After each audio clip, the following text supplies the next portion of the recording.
tondre moins et tondre plus haut.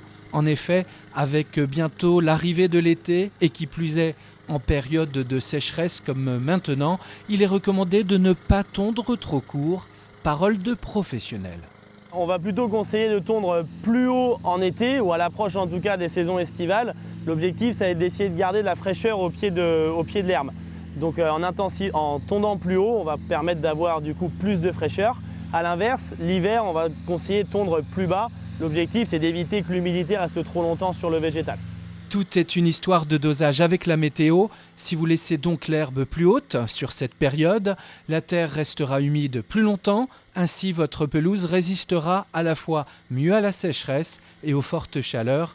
C'est aussi la bonne époque pour pratiquer le mulching, c'est-à-dire la tonte sans le ramassage de l'herbe. Déjà, c'est un gain de temps. Et l'herbe coupée en fait, est broyée plein de fois et ça va faire un léger engrais pour la pelouse. Et l'été, pour la sécheresse, ça permet à la pelouse d'être un petit peu sauvegardée. Connaissez-vous également la gestion différenciée? Si vous êtes sensible à la biodiversité que peut abriter votre jardin, c'est peut-être pour vous l'occasion maintenant de changer vos habitudes. L'objectif, c'est d'essayer de favoriser la pollinisation.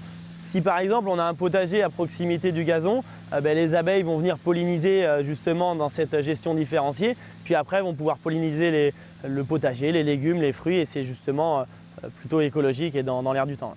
L'objectif, c'est quand même d'avoir un terrain qui va être propre sur son périmètre. Donc peut-être essayer de tondre quand même les extérieurs, faire éventuellement quelques allées à l'intérieur pour créer des carrés, montrer que c'est quand même entretenu. C'est ce qui est important dans la gestion différenciée, c'est quand même d'avoir un terrain qui reste entretenu. Donc on va plutôt conseiller de tondre le périmètre et éventuellement quelques petites allées après à l'intérieur du jardin. Vous l'avez compris, ne tondez pas coûte que coûte la totalité de votre jardin si vous voulez préserver la faune. Laissez des parties sauvages en créant par exemple des allées tondues.